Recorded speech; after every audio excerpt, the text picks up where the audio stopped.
Do you see or foresee a housing crash to happen? I think the market's due for a pullback, but I don't think it's going to happen. You have a lot of people who are seeing this appreciation in equity. Do you actually justify that this is true equity and this will sustain? That's real equity as far as I'm concerned. You can't capitalize on it until you sell the property and or you take money out of the property, right? It's like a stock. And do you see if interest rates shot up 1-2%, a big effect happening to the markets? I do think if interest rates were to rise, get into that 4% range, I think you would start to see demand slow. We have a lot of people who are watching this video. They want to know if they should buy, should they wait, what should they do? Each situation is going to be a little bit different. As long as you have a longer term horizon and you plan to be in the property for, I would say, 5 to 7 years, I think you're safe. What's going on, everybody? I hope that you are all having a wonderful and blessed day. Today, right now with us, we have a special guest, Jeb Smith, which we are very grateful to have him. And Jeb Smith is a real estate broker out in California. He has 30,000 loyal YouTube subscribers. And most importantly, he's been in real estate for 18 plus years. And in today's video, we're diving deep into the housing market and everything related to housing so you guys can get a better understanding on what's going on from two different perspectives. Thank you so much, Jeff, for joining us. And how is everything going on your side? Well, awesome, man. I appreciate you being here. All is good, man. Just trying to keep up with everything going on in the housing world and provide good content. And I appreciate you having me here. I love it. You're providing good content on Instagram. For those who don't follow him, he's doing some heavy squats. What kind of weight are we talking on those squats you were doing the other day? That was 385. So that's about as heavy as I'll go, my friend. Man, you're getting prepped for the housing market because it's wartime out there, right? It is. It has been for some time. It's craziness as you know, but there's still opportunities out there. You just gotta find them, and you gotta stay patient in this market. That's for sure. I love it 100%. Now, before we dive right into it, everybody, I need two things from everyone. Number one, hit that like button, show the support, show the love. And if you get any value, it's very simple to press that subscribe button as well. I'm going to link Jeb's channel also down below so you guys can check him out. He's got solid content. And number two, I officially launched my Discord. You can go check that out. You can join us. We talk every single day, real estate, money, and business. And it's awesome and it's for free. So don't miss out on that. Now, Jeb, for those who might not know you, for whatever reason, I want you to give us an intro of how you started in the real estate world and what you got going on right now for you. Yeah, so started in the real estate business back in '02. So 2002, graduated college, East Coast, drove out to California, got right into the real estate business, had some friends doing it, and primarily on the mortgage side. So when I started in the real estate business, I was actually on the mortgage side. So if you check out my channel, you'll see that I do, not only talk about the housing market, but I talk about a lot about rates and loans and that sort of thing, because I have, a background in that as well. I'm a broker in California, which allows you to do real estate and mortgage, but I was on the mortgage side for over 10 years, owned a mortgage company, and did that all the way through the last crisis of housing. But during that time, I also transitioned into real estate. I was doing real estate prior to that, but not full time, kind of, jockeying both back and forth, and had an opportunity back in 2008, 2009 to start selling REOs through Fannie Mae, in fact, and started selling a lot of foreclosed properties back then, and really transitioned out of the loan business in around 2011, 2012 at that time, and really focused 100% on real estate, just because I was able to generate a lot of business through those times of foreclosures, but I also got to understand the business a lot more, right? It was a completely different animal than mortgage at that time. Mortgage was, you went through the times where it was very easy to get a loan. It was an easy business, and which set us up for a lot of the problems that we had. But as we transitioned out of that, the pendulum kind of swung the complete other direction, and loans it became this,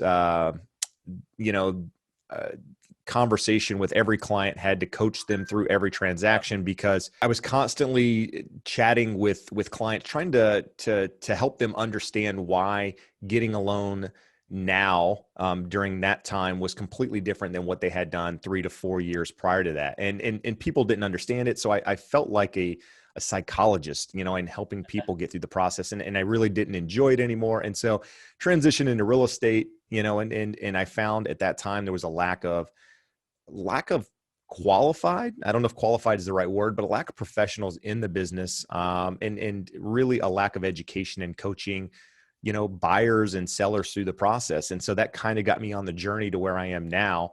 And really, although it's taken a long time to get there, really, kind of what my YouTube channel is built around. And that's, Yeah.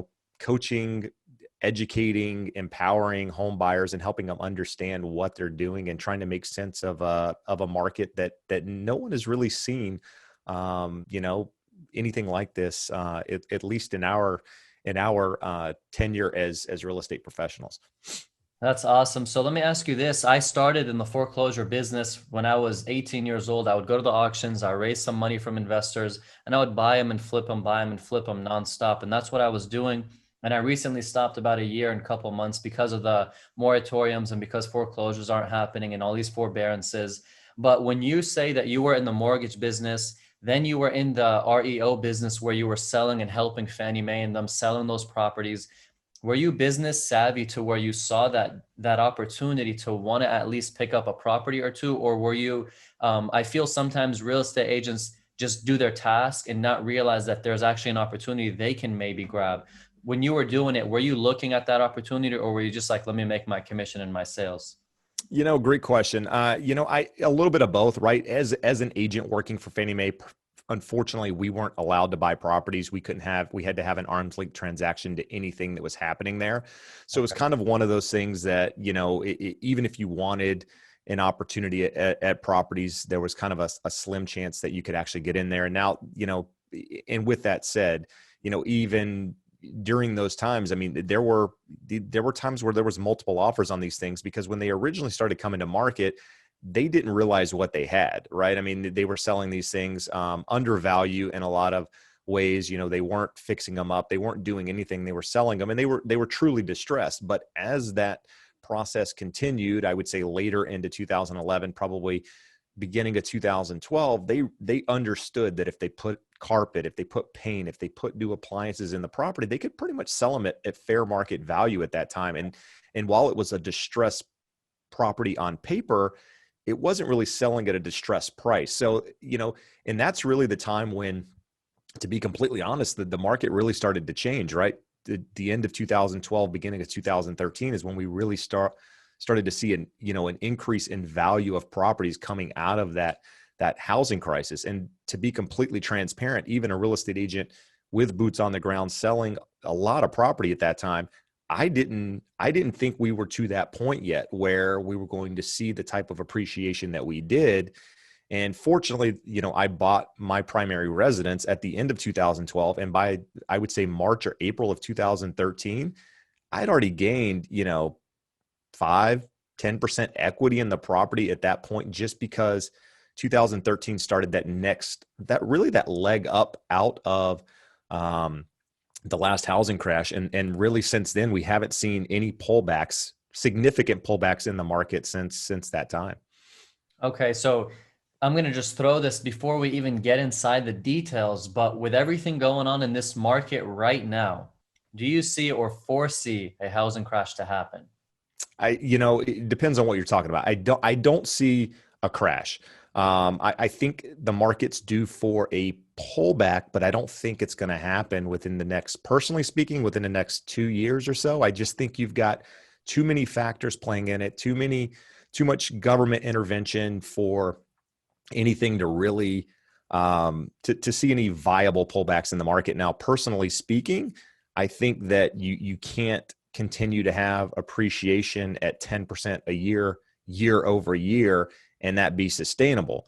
But I follow a lot of really smart people out there that, always go back to the supply and demand and the fundamentals of the market being, millennials driving, the home buying purchases and just all of the factors that have really created what we're experiencing at the moment, in addition to a lack of building happening, saying that, you're not going to see a pullback in the market. And with that said, we know that, the Fed is going to keep interest rates low. We saw, today they actually came out and more or less confirmed what they've been saying for the last 14 months. And, as long as rates stay low, supply stays low, I don't see anything happening that's going to result in a housing crash. Now, I think a more balanced market would be better for everyone, including real estate agents, but mainly for buyers out there. But as far as a crash goes, the answer is no.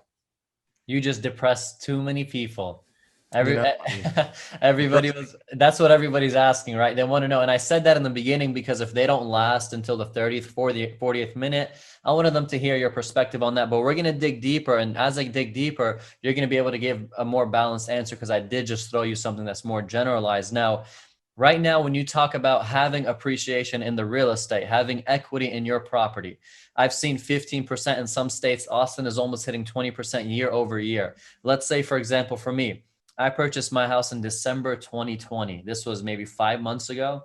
I don't know if you would believe when I tell you this, but I've gained about 20% in equity, quote unquote equity or appreciation over the last 5 months since I purchased the property because of nearby neighbors and then the comps just shooting up. Now, me personally, I call this artificial equity. I don't call this being real. But you have a lot of people who are seeing this appreciation in equity, getting excited, doing cash out refis, taking out that cash. Do you see that harming them, or do you actually justify that this is true equity and this will sustain?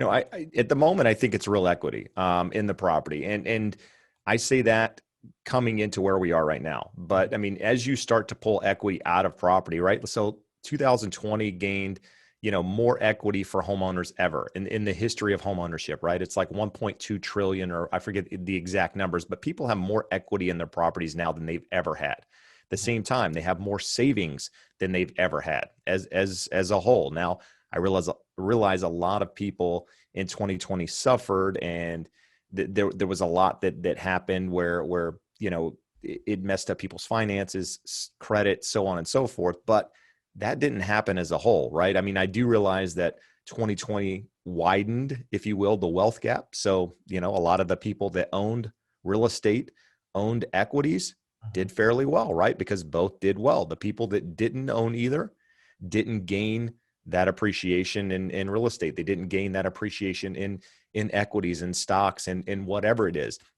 And so there's definitely a widening of the gap there. But I think as far as equity goes, I mean, that's real. It to your point though, it's not, you can't capitalize on it until you sell the property and or you take money out of the property, right? It's like a stock, right? You say, you own Bitcoin. You bought it at $1,000. It's now 50,000 or whatever the number is. You can say, yeah, my Bitcoin's worth X, but it's not really worth X until you actually liquidate it, take that money, put it into your account. So to answer your question about equity, that's always going to be the case, right? That's not real money until you cash out on that property, sell it, refinance it, whatever. But at the moment, as properties continue to appreciate, that equity is not going anywhere. It's only going to rise in most cases, right? And so as long as it continues to rise, that's real equity as far as I'm concerned. I love it. And I agree with you. At the same time, it gets dangerous whenever you consider equity do the cash outs. I agree with you with saying it's real equity today. But what I mean by it being artificial is if there is a retrace or a pullback or a crash in some sort, I do see that being swallowed up very quick because that 10, 20% can also dip. Therefore, I don't see it being real as of today because it being artificial down the line if a pullback were to happen. You can, of course, say that to anything, right? You can say if something appreciates today, you can always say it's artificial because in 10 years it's going to crash. It's not justifiable to do that. So I do see where you're coming from. But my concern is all of this appreciation happening and then people taking out the cash from that property, it causes serious danger if there were to be a pullback and something were to happen. Following on the point of if you bought Bitcoin, it's something a lot of people don't realize, a little bit off topic, but when Elon Musk purchased however much millions or billions into Bitcoin, people said, oh, Elon Musk just made 100 billion over this one purchase. But he really didn't make that because if Elon Musk came to sell that many Bitcoins, the entire crypto market will shock saying, why is somebody selling X amount of Bitcoins? Therefore, liquidation is not that easy. Therefore, he doesn't actually have that as tangible asset or money with him unless it actually executes and sells. So it's similar to what you're saying, a little off topic, but many people get sidetracked with saying, yeah, this guy made 100 billion, but he really didn't, because when you actually make it is when you sell it. And good luck trying to sell 100 billion worth of Bitcoin, if that No, makes any absolutely. I mean, sense. and back to the point, I mean, what I'll say is that right now you purchase your property and you decide to do cash out, right? So most lenders aren't allowing cash out. I would say what, above 80% loan to value in most cases. So you still have 20% equity in your property. So, and if you have 20% equity and you continue to hold your property, chances are you're going to continue to gain equity in that property. So a pullback in the market, 10, 20%, I think 20% would be a big pullback, in my opinion. I don't think you're going to see a 30, 40, 50% pullback in the market. I don't believe that. But if you saw a 20% pullback in the market, yeah, I mean, that's going to affect some of the people out there, but people try to take this and make it 2008. It's not the same, right? I mean, at that time you could pull out cash up to 100%, 110%, 125% in some cases. So it was a completely different environment where, you could literally take all the equity out of your property. And in some cases you could do that. And then when you pay your mortgage, you're not even paying the full interest on your mortgage and your balance is going up. So there were just so many factors playing into that time that I don't think will play into this time. And therefore, I don't think you're going to see the same issues. Now, will you see foreclosures? Will you see some things happen? Of course, you're going to see that in any market, but people want to blow it out of proportion in this market just because it's easy to do. It's easy to follow, the crash mentality at this time because quite frankly, I know a lot of people that have been sitting on the sidelines for years saying the same thing. Same people have been talking about a stock market crash for the last 3 to 4 years. Mhm. Yeah, I mean, a lot of these things could come true, but the reality is there's a lot of money floating around right now. So I don't know that you're going to see that happen.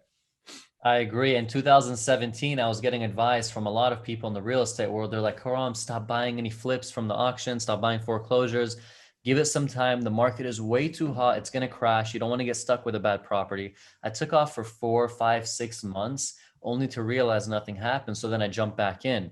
Imagine if I actually stopped in 2017, how much millions of dollars in production for sales and purchases I would have lost out for these 4 years, especially with what was happening. I purchased a property in 2017 for, I believe, 118,000, and I listed it in 2017, and I bought it with the comps. It's going to sell for 170. I ended up getting an offer, closing the deal with a cash buyer for 195. So I was happy with my profit at 170, let alone an extra 25K on top of that. That same property today is worth 250 to 280. And this is just from 2017. If I held on that $118,000 asset, I would be almost 2.5 times my money right now. And if I rented it over these last 4 years, that would have all been money. Plus, I would have had the payments done on that property within the 4 years, paying the monthly mortgage. But my mentality back then wasn't to buy and then rent. It was just to flip. Looking back in hindsight, they say is 2020 always. And every property I purchased in the hundreds, because that's what my target was, buy something for 100 up to 140 max. And then I would sell it for like 180, 200. All of these properties are 250 plus. I feel like I lost out on money there. But imagine if I listened to those people who said don't buy during 2017 because a crash is to come. So just justifying what you say is so true. A lot of people are waiting. And for how long can they keep waiting? We don't know how that's going to last. Now, Jeb, you're in California. Where in Cali in specific? Southern California, Orange County. Okay, and how is the market there? Are you guys having a lot of new builds being done? Is there land opportunity? What's the status over there for the market? No, not in Orange County. I mean, most of the new construction, Orange County is for those of you who don't know, it's about halfway in between San Diego and Los Angeles. So we're kind of not a coastal community, but they're, some of the cities you've heard of: Newport Beach, Laguna Beach, Mhm. Huntington Beach. These are, side the coast in Orange County. So there's a lot of money here, but a lot of this area has been developed. A lot of the new construction at this point is a little more inland, going out to Riverside, San Bernardino County, just because there's more land available. Any of the new construction here, primarily, not 100%, but primarily is like infill developments, right? So you'll see a small piece of land and they'll build 15, 20 homes. But any of the major development, there's a little bit in Irvine, done by the Irvine Company, which, is the largest privately held real estate development company in the United States, and they do a lot of development. So, but they're pretty much built out at this point in Irvine, so they're transitioning to other areas at this time as well. So no, construction is way, way, way, way, way down. Wow, that's insane. Over here, we're in Texas. I'm in Dallas, Texas specifically. And I mean, when people say that land is the best kind of asset you can ever buy because it ends up running out, I exclude that from Texas. Where I'm at in Dallas, Texas, we have so much land. As long as you just keep going south, where we are, for example, Grand Prairie, Mansfield, Waxahachie, Waco, these places where you keep going more south, as long as you're over there, then there is land that just keeps popping up and you don't even realize it. And schools just keep following and hospitals keep following. And that's what we have here. So we're seeing builders exploding with trying to turn as much as they can. And they're selling for premium prices. You can't even imagine a house it was near my area, near in the community that I was at. It says starting in the low 400s. Then the next month it's saying they change the banner, starting in the low 500s. Then they Wow. go from the sixes. Then they're at the sevens right now. Then I see just the other day a house gets listed on the market for 790. Wow. And I'm like, how did you just have a house that was in the low 400s go up to the 800s almost? So it's crazy on what's happening. There's bidding wars with builders themselves as well, is what they're doing over here. Well, that's what I was going to ask you. If they were sticking to the normal, this is our base price, you come in, you offer that price, you add your upgrades or whatever, and then this is your new price. Or are they saying, hey, highest and best offer for essentially anybody looking to buy in here? Isn't that crazy? That's what they're doing, is they're saying highest and best. So I took a client, we were trying to sign on a new build. Every property that sold, they would raise the price by 15,000 for the next property. So we walk in, then the next day we come back and they go, we sold 2 lots. So you're now paying 30K more than the price that you were already not happy paying. So we're like, okay. Then we get a message the morning after that. The lady is telling us that the manager or boss or regional manager just came in right now and said that we're no longer putting a price tag. We're letting you come in, put the price that you want, and whatever that price is for the highest person, we're going to grab that by the end of the week, and that's who's going to win the house. That's crazy. Yeah. I mean, I recently saw an article about Texas where I think it was KB Homes sold that Wow. entire development to a fund. They built this community out, rented the properties out instead of selling them, and then sold the entire development to basically a pension fund, instead of selling them to homeowners. Which, I mean, that just creates further issues with regards to supply and demand. But yeah, crazy stuff right now. That's insane. Now, look at this. Joe Biden has a lot of things that he's proposing, a lot of things that he's wanting to give to first-time home buyers, to give in stimulus packages, to give and so forth. I know that you made a video about the $15,000. There was a confusion about some people saying it's $25,000 first-time home buyer credit. Can you give a little explanation on that, if it's officially passed and what the details are?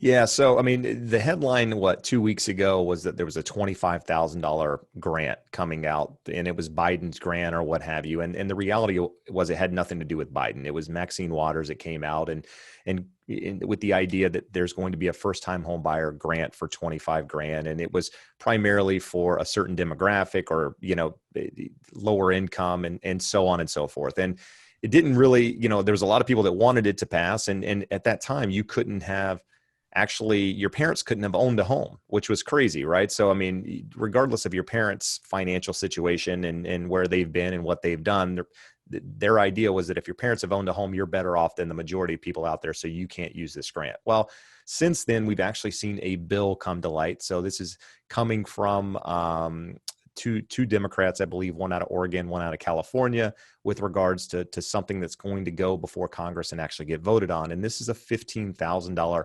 first-time homebuyer tax credit. So this would be similar to the one that I think Bush put in place back in the day during the, in Obama era as well, where you purchase a property and you actually get a break back on your tax returns if the property meets certain specifics, right? And those specifics are, I believe it was 160%. You couldn't make more than 160% of the area median income. And the property couldn't be worth, the purchase price couldn't be more than 110% of the area median home value in your area. So that's going to limit a lot of people out there. Yeah. And it's only primary residences. You couldn't have owned a home in the last 3 years. And the reality is, will it pass?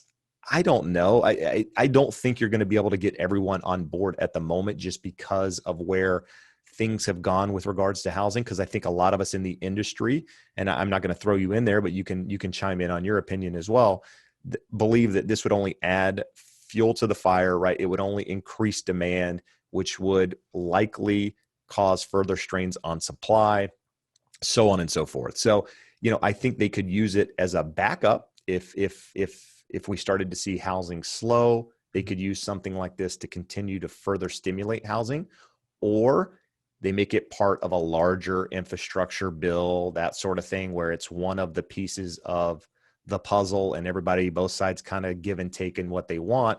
It might go that direction, but at the moment, it's just, it's something that's out there. It's not in stone.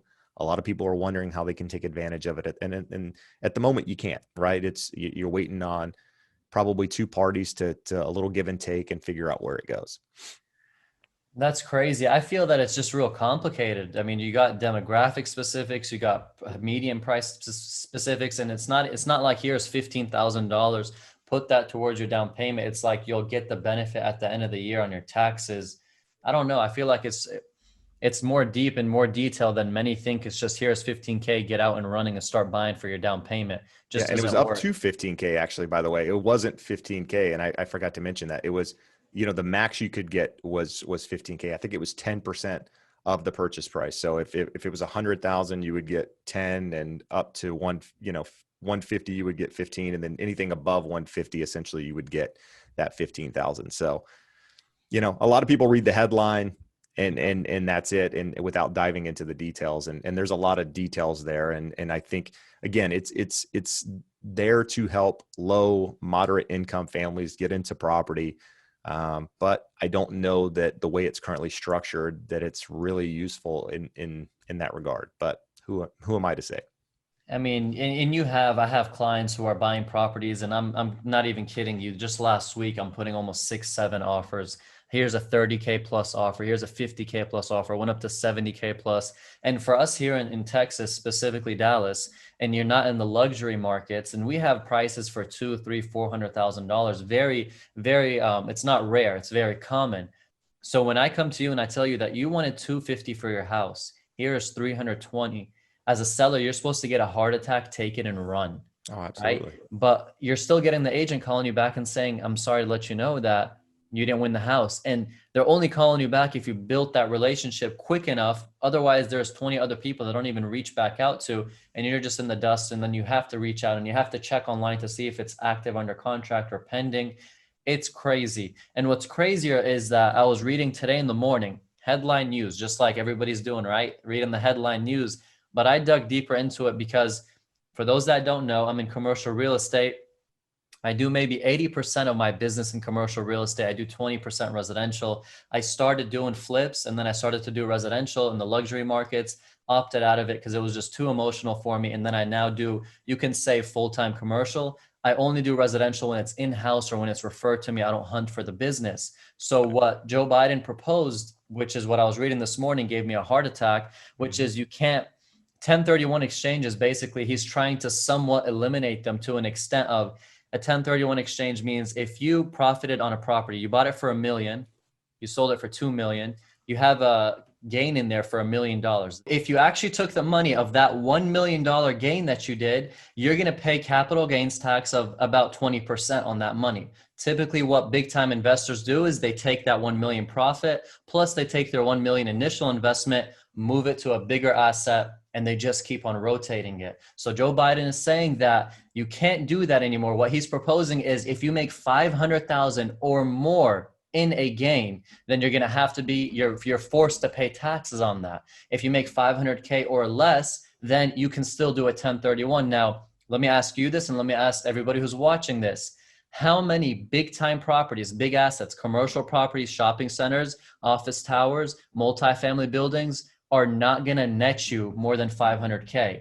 it's the number is rare. You're always almost making that much in gain, because if you're buying a $20 million asset, it's easy to make another $1 million profit on the sale from appreciation just alone, maybe, right? No, So absolutely. No, and one thing I think I mean, maybe you didn't forget to mention, but one other thing he's proposing as part of that bill is not only are you going to have that tax on anything above 500,000, but the capital gains tax rate's actually going to go up as well. So it's going to go up to I don't know what, high 30 something percent or high 40. I 30, forget what the number was, but it's 39%. He's almost hitting it's insane. 39%.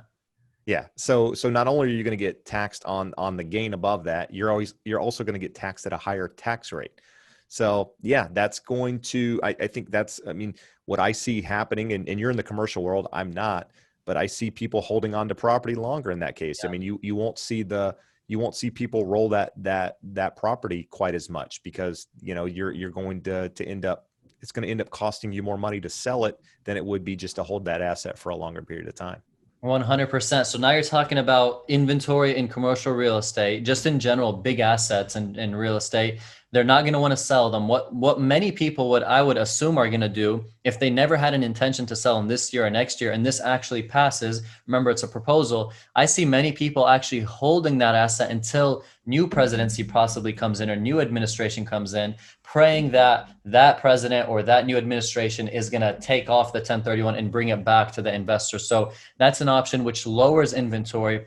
I also seeing a ton of big time players bringing down all their assets into smaller assets to stay under the $500,000 gain, to keep 1031ing, and to ask yourself, what is a smaller asset? Single family houses. You can buy a single family home, profit 100K, 1031 it, profit 200K, 1031 it.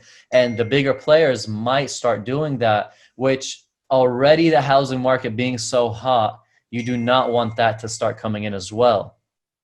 I think there's just a lot of stuff that's happening that's driving so much, and it's real tough on the markets in general. So there's so many of these plans and so much of these proposals happening that's really making investors not understand how to act or how to react. That's why we're seeing the stock markets dipping high the other couple days, the crypto market dipping. You're seeing a lot of things just off selling because nobody really knows what they're going to see. Now, for interest rates, you said just this morning you were reading something about that. Where do you see interest rates going? And do you see, if interest rates shot up 1-2%, a big effect happening to the markets? Yeah, I think, I mean, the Fed, the idea is that the Fed's going to keep the Fed funds rate, at 0 to 0.25% through 2023. I guess today in the Fed funds meetings, they're pretty much, the consensus is the same thing, that rates could start to rise in 2024. Now, the Fed funds rate isn't interest rates. We know that, but interest rates are more or less tied to the Fed funds rate in some regard, because it affects, the 10-year treasury and all that good stuff. So reality is interest rates will likely stay low through 2023, which is, going to continue to keep buyer demand there. Now, I do think if interest rates were to rise a full percent, get into that 4% range, I think you would start to see demand slow, which would allow inventory to build a little bit. But I don't think, a 1% rise in rates is going to necessarily stop people from buying. But I think if you start, if you see rates go higher than that, 1.5%, 2%, yeah, that's going to definitely create issues with regards to demand, because, people aren't going to be able to continue to drive up prices at that point, right? So that, if somebody's purchase price was 750,000 at today's rates, if rates go up 2%, that's going to drop them down to maybe a $600,000 purchase price, or a 550, or whatever the number is. And so at that point, I think the market would correct, but I don't think that's going to happen. I don't see that being, something that could actually take place in this market, because again, I've talked about it in other videos. The Fed, they have a lot of debt to service, and their debt is being serviced based on 10-year treasury notes, whatever year denomination or whatever you want to categorize it as. But they can't allow the yield on those to go but so far. Otherwise, they end up paying way more money on their own debt service. And so they have to keep them low, because otherwise it would affect the economy, right? The economy, it's not like we're in this super robust economy. We're teetering on, this thin line at the moment. And the only reason we haven't gone one direction or the other is because of stimulus, because of reduction in rates, and so on and so forth. So they have to tread lightly, and by treading lightly, they got to kind of continue to keep this the momentum going. And I think a rise in rates would crush that. They got to keep dropping the $1 trillion from the helicopters, is what you're saying, right? Absolutely. Well, yeah. I mean, to some extent. I mean, I think at this point they could stop the stimulus part of it, but part of that infrastructure bill that is actually going to be discussed tonight, I believe, is one where there's going to be additional stimulus payments going out to certain individuals of certain incomes, and so on and so forth, in the form of child credits and other things. So it's I think it's a $1.8 trillion pack. I don't even know what the numbers are. It's Another one? crazy They're at this planning to point. do another one? No, not an additional stimulus, but part of the infrastructure bill that's Yeah. being proposed. I read some about it earlier today on the Wall Street Journal. Is the tax credits that are going out right now with regards to children and that sort of thing. They're going to continue those as part of this bill for a period of time to allow money to flow through to people that need it. There's going to be child care credits in there. There's going to be again, this is all, nothing's in stone at the moment, but based on what I read, there's going to be, stimulus in there for people that need to take off work due to illnesses, so on and so forth. So there's a lot of money being thrown around, and at some point, this stuff needs to be repaid, right? 100%. I mean, you have Kevin O'Leary. I was watching a video from him, and I met Kevin O'Leary about 2 or 3 times. I even have a picture with him right there behind me. And it's a story because he rejected my business proposal 2 times. I went to UTA, and that's where I graduated from, University of Texas at Arlington in the Dallas, Texas area. And he came there, and we were in the lounge with him, and we had VIP access because I was a part of a entrepreneur society. And I spoke to him, and then he rejected my business model. Then I went to South by Southwest in Austin, shook his hand, took a picture. He rejected it again. So that's kind of the story why I have him. He kind of fueled me, but I was watching a video from him, and he said they were basically, the stimulus package is dropping trillions of dollars into the market. And before it even hits the ground, they're sweeping it up and throwing it right back at the people who are wealthy and making them pay that in taxes, which is why you're seeing so many things being proposed with what we're seeing right now, the 1031, capital gains going up, corporate taxes going up. It's like you just gave $5 trillion. Now they're trying to slap the people who actually make the money to benefit the other who aren't making the money. And it's tough, but nobody really knows what's happening in this market. But what I want from you, Jeb, number one, thank you so much for your time today. And we really appreciate it and are grateful to have you. And number two, you're a real estate broker. You're helping clients every single day. We have a lot of people who are watching this video. They want to know if they should buy. They want to know, should they wait? They want to know if there's a crash coming, all these things. Now, I want the advice that you give your clients. I want you to give the viewers that type of advice. Now, I know it's case by case is different. Depends on your money, depends on your movement, depends on your family, depends on your job. I understand all that. But just a general advice for those who are thinking, should they wait? Should they buy now? What should they do? I want you to give them that so we can wrap up the video. No, absolutely. My when I talk to clients, the question comes up: should I buy now or wait? My comment to most of them, or to all of them, really is each situation is going to be a little bit different, as you mentioned. But as long as you have a longer term horizon, as long as you're not looking to profit from a property in 2 years or a year, this is not a flip, right? This is a property that you need somewhere to live, right? So if financially you're stable, you're not extending yourself on the payment, and you plan to be in the property for, I would say, 5 to 7 years, I think you're safe. And again, real estate's a long-term hold. I mean, if you plan to be in that property for any period of time, there should be no hesitation with buying a property, as long as you can afford it, right? You're not putting yourself in a financial position that's putting strain on you. I think you do need reserves, right? If you're using every dollar to buy a property, I don't think that's a wise choice in any market, even one where I think home prices are going to continue to rise. I mean, I've said it on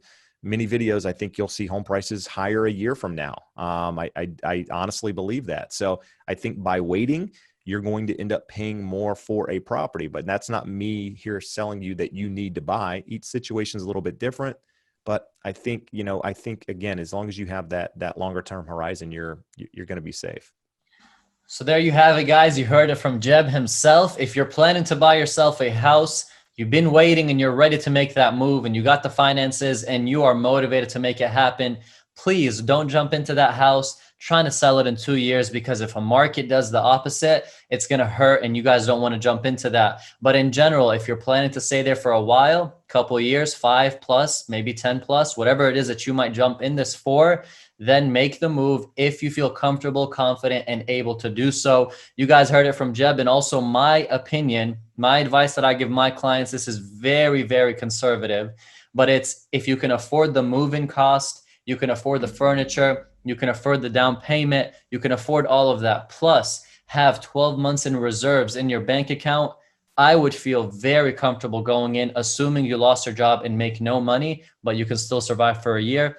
That's how I would feel. It's a very short, you would say not that many are going to have that, but if you do, I would have a lot more confidence. Anyways, guys, thank you all so much for watching this video. If you got any value whatsoever, even a slight of value, even if Jeb said something that you guys liked or smiled from or enjoyed, please hit that like button. And most importantly, subscribe to my channel. I post 3 times every week, and subscribe to Jeb's channel. Jeb, how many times do you post every week?